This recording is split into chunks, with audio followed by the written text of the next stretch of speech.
Hey everybody, welcome back to another video. Today we're going to do something a little different and we're going to go over how I approach anatomy and my studies that I do every Sunday and just maybe some tips that might help you. So to start with, if you're doing studies and everything like that, you want to have a good reference image. I use the Pose Archives. They have a lot of free stuff on their Instagram and they have paid reference packs on their Gumroad and some other sites. The image here is from the Pose Archives and it is from one of their paid reference packs. Highly recommend them. They're affordable, but they have a ton of free stuff, which is really good. I will add, on a side note, they use a phone to do all their reference images, so the perspective gets a little skewed sometimes, which is my only gripe or complaint really, but it's good enough to use for quick studies, and I don't have a problem with that. And another good reference website to use is PoseSpace. They have a lot of nudity though, so if you are young, I would not recommend it. But if you don't mind that, they're a great reference. They have a ton of body types, different stages of life, older, adult, just in the 20s type thing, up to 60s and stuff like that, and then different body types, thin, heavy, very authentic. Great, just a great source. So if you want to check them out, go ahead. Alright, so to start with, the first thing I do when I do studies is I kind of look for what the pose is supposed to be teaching me. A lot of times, I just want to do a basic anatomy study where it's me just revisiting basics. You can see here, her torso here, and then her hips. I'm okay, I want to do a female study. I just want to get back to basics and get that type of body type back into my studies, for example. Just something simple to get the proportions correct, for example, things like that. Other studies or reference images I might look for are perspective based, so looking from top down, bottom up, perspective of the arm going towards the viewer or behind. So that might be something I'm interested in to get out of that study. For this video, I'm just going to do something basic, simply because it'll just be easier because I'm going to be hyper focusing on what I'm doing and that can throw off my focus. So the first thing I start with is the head. I generally do an oval or two circles. So the first circle will be for the front portion of the head, and then the ear is that center. And the second circle will be for the back of the head. This obviously looks very ovally right now. I don't really refine it till much later to make sure the size is correct in proportion to the rest of the body. And then the next thing I do is I start down from the neck, and I use a cylinder for that, mainly because the neck, if you simplify it as a cylinder, you have a little bit more room to adjust, versus if you try and make it super accurate, you might, this is the ear, this is the back of the skull, you kind of get lost in the detail, so to speak. And when I'm doing these studies, I've tried to avoid that. I try to just get the basic shapes down and I can refine it later. So here we're going to zoom in. I don't normally zoom in because I just want to get the focus of the overall pose down, but you can't really see her neck because she's looking down, or her head's tilted downwards, but I know that her neck is here. You can see portions of it here. So if you were to look at the clavicle here, this is the clavicle. It's if you touch right at the base of your neck and you feel that bone, that's what that is.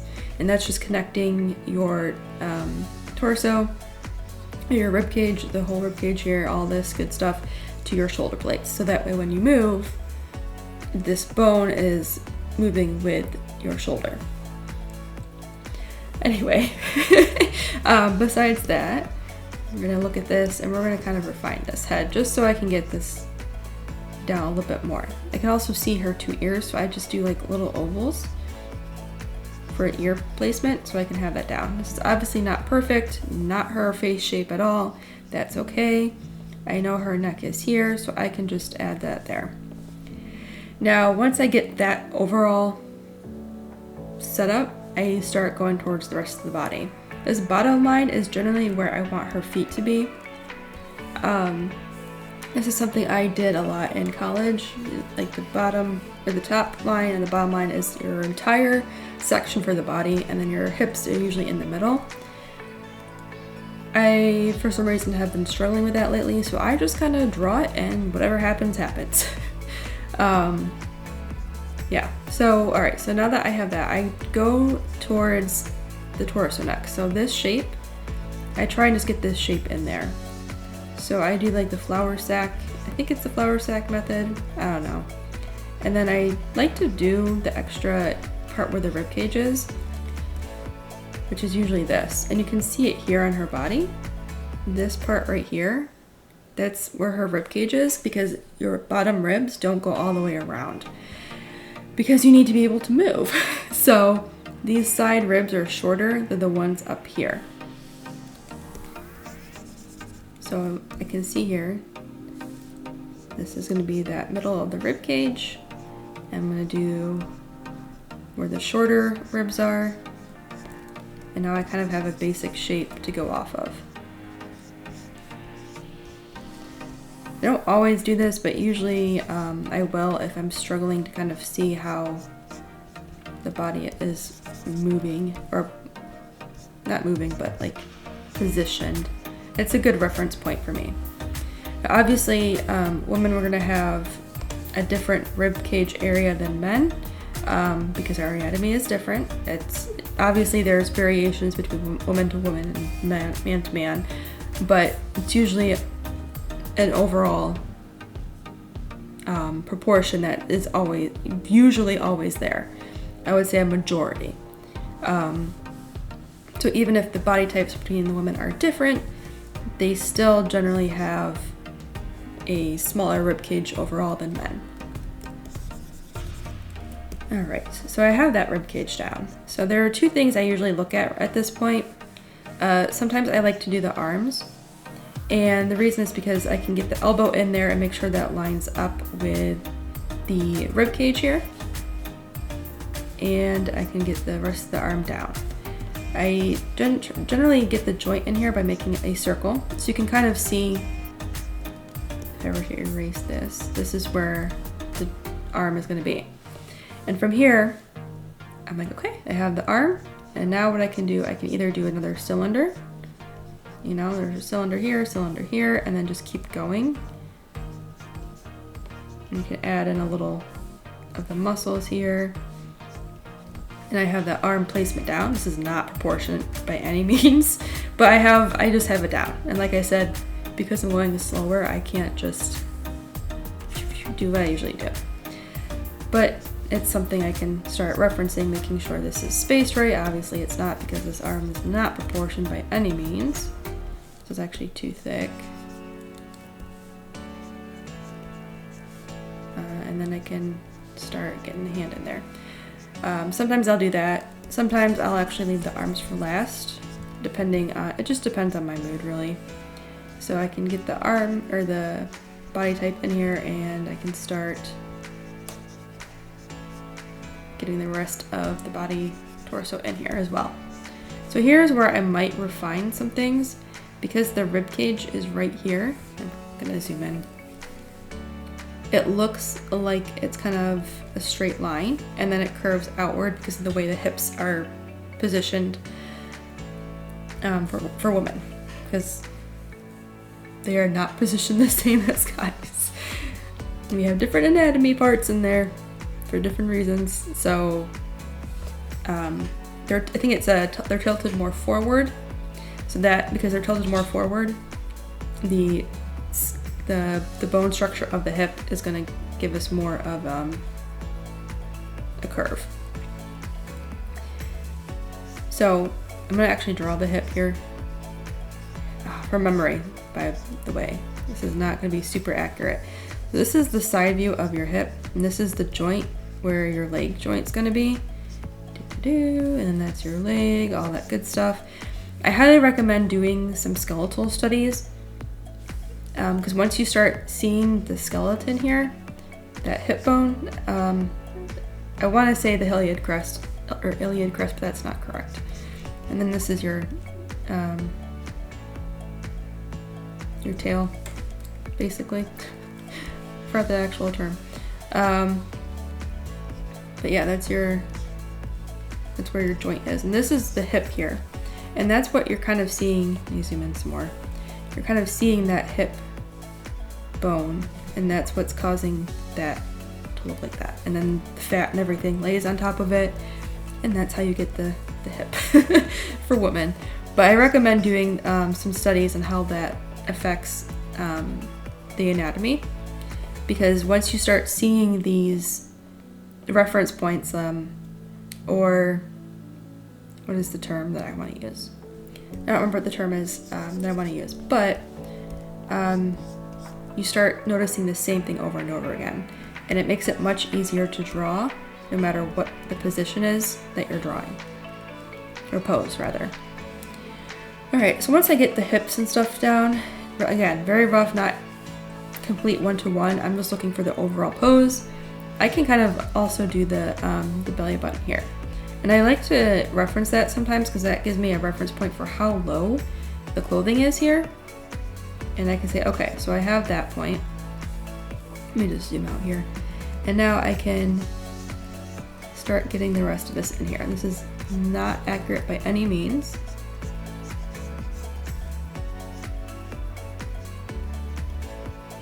It's actually a little too big down here.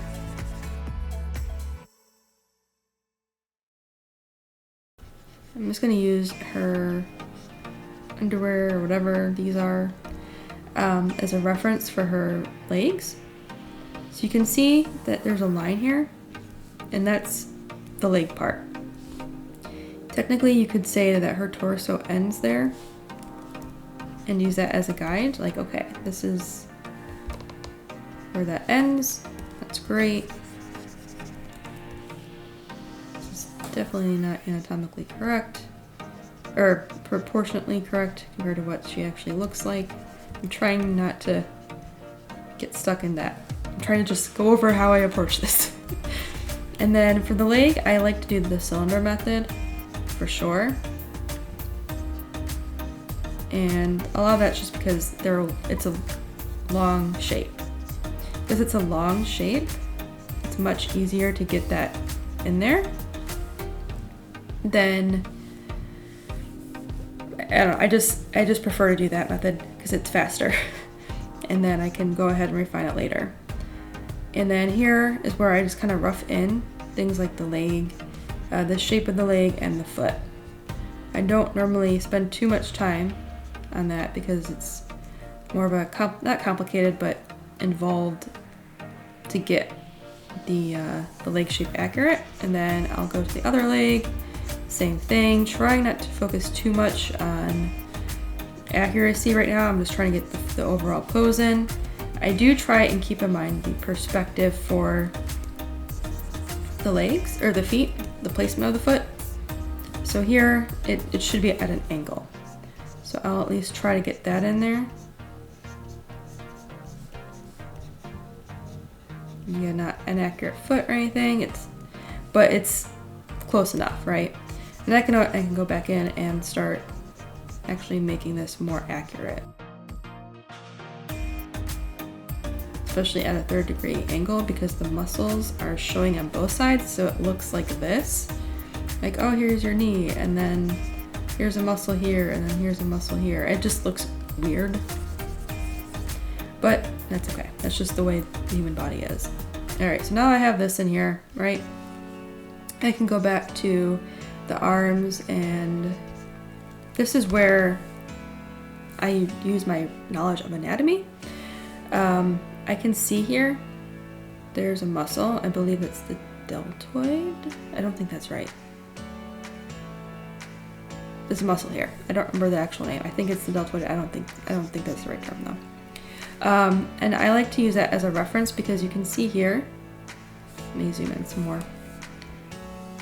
You can see here these lines. Those are the muscles connecting, and that kind of tells me what's going on. So this is actually the side of her body right here, and this is actually going towards her back. But we don't see that because the muscle right now is connecting to her armpit and basically making sure it's connected to the rest of her torso. So when you're drawing the arms, you have to kind of think of it in terms of like 3D. Like this isn't just, oh, here's the arm, you know, it's all connected. So I'm gonna actually put that in here. I usually like to put that muscle in here so I can see, okay, this is where it's connected. And then there's another muscle, or a lot of muscles really, that make up that forearm.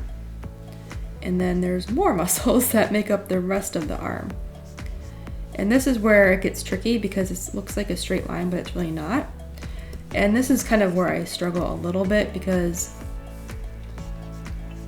I'm trying not to overthink it.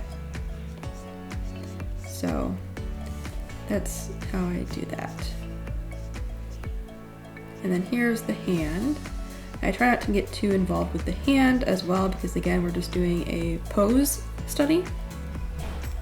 It's like her head looks too small. We'll fix it later. So I'm re-recording this part because there's some background noise that leaked in. So this is a audio recording.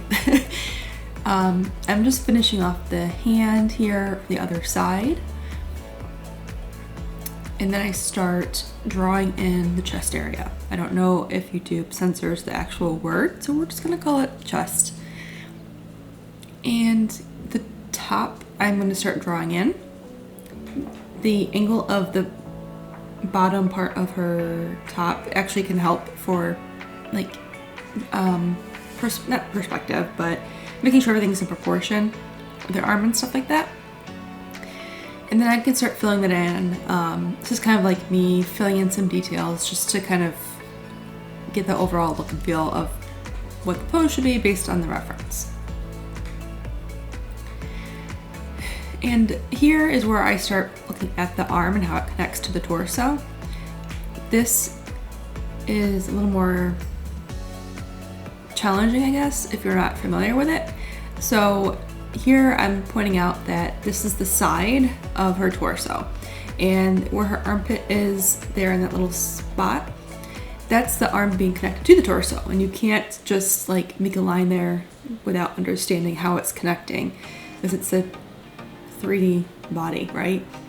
So keeping that in mind, like right here I'm drawing the deltoid, and it's showing how the muscle or the chest muscles connect to that. And that's kind of what makes those wrinkles there. And when you're stretching your shoulder around, you can see that being pulled almost if you look really closely. Especially on someone who has a more defined muscle structure, you can kind of see that. And that's pretty much it what I'm doing here. I start coloring everything black because this is now the final stage of any final refinements and everything that I like to do in black because it feels more final, I guess. I don't know. It's just what I do. Just something I like to do. I do this a lot in my Sketch Sunday videos. So if you ever want to know why, it's just a thing I do. Maybe the hip's too thick, or maybe the leg looks too thick, so it makes it look too big, like overall big. So the wider these legs look, this is gonna look really bad, I'm sorry. The smaller her head's gonna look. And if you're doing a heavier set character, that's actually pretty accurate. So, but that's not what I'm drawing.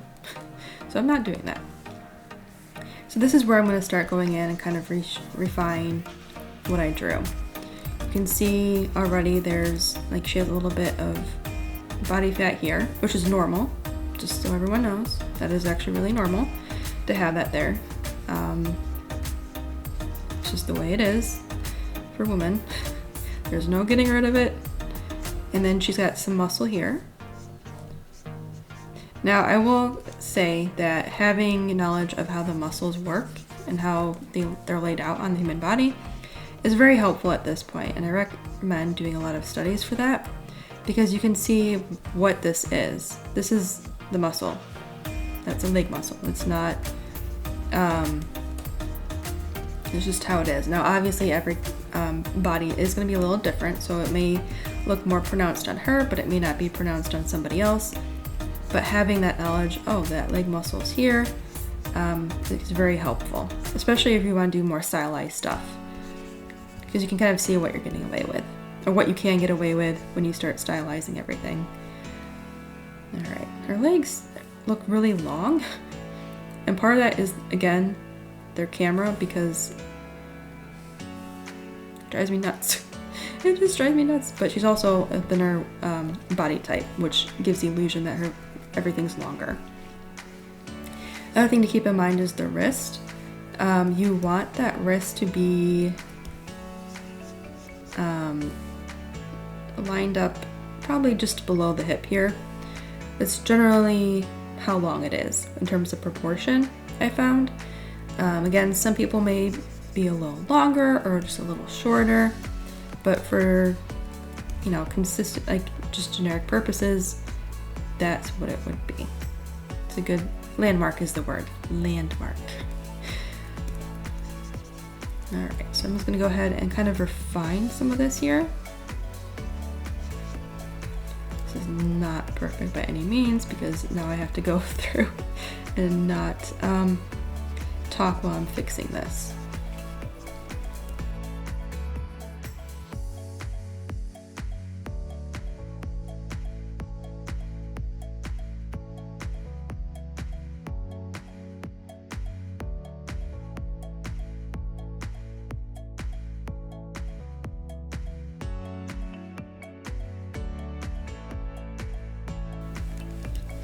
So for the feet, sketching them out is probably the most obnoxious thing for me to do, because generally I don't want to spend too much time on them, because I'm just trying to get the pose down.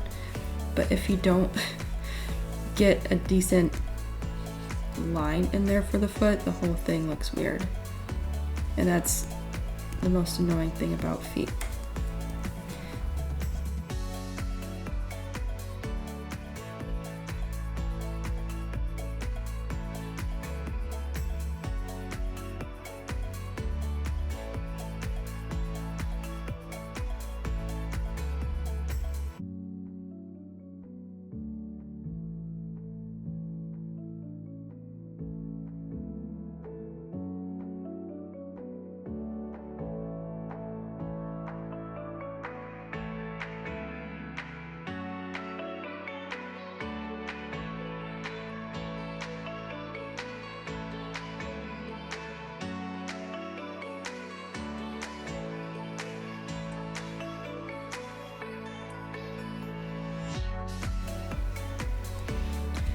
Okay, so that's pretty much the pose. I would say I have to make her head a little bit bigger, but not by much. Probably adjust her shoulders a bit so you see less of her neck. This actually goes around. And then for the hair, I just kind of scribble something in. Not super accurate. And if you wanted to, you could block in the eyebrows and the eyes. Just with some lines here. Oops, looks like she's smiling. And that's pretty much it. And that's generally how I approach like anatomy studies and overall pose studies. Don't overthink it. Just try to get the basic shapes in there. If you want to do more than just the pose study and you want to learn like how to find those really good reference points in terms of anatomy, do some skeletal studies and some muscle studies, because they will give you really good ideas of what to look for in a pose. Like if you can't find, let's say you can't find not her neck, but maybe you're having trouble finding, let's see, how the shoulder is connecting to the rest of her torso. You say, okay, I need to just find this area, and that's how the arm's connecting to the torso, basically. And as long as you can find that, you might have an easier time finding other landmarks to be like, okay, that connects there, now I can kind of see how it's moving. Same with the muscle here. This is the knee. I know that it's not like a pointed forward, it's not pointing like straight forward or right at the viewer, so I can use that as a landmark for how this muscle comes out and how this leg kind of attaches here. Same here, I know this is where the knee's supposed to be, which means the back of the knee, you know, it has to be somewhere, right? And then the muscle comes out, which is why this looks so weird half the time. This is like, it's just the way the bones are, man. They make the body look weird. So yeah, that's how you would want to take a look at, like, approach a lot of these things. And then using the cylinder method just to get the overall shapes down is really, really helpful. And we can go and refine those in later and make them more accurate, which is what you saw me do. Especially with this here in the arms. I was like, okay, here's the arm, here's the torso. Not proportionate by any means, but I could go back in and refine it. So now it's way more accurate than it was before. And that's how I approach my studies and my anatomy. Nothing like, again, of a how-to, just how I approach it. If it helps you approach your artwork a little differently, cool. If not, no big deal. I just figured it'd be fun to try more of a drawing video than a usual Krita tutorial. Alright, thank you guys for watching this video. I hope it wasn't too long for you. I hope it was still informative and helpful. If you like this content, let me know.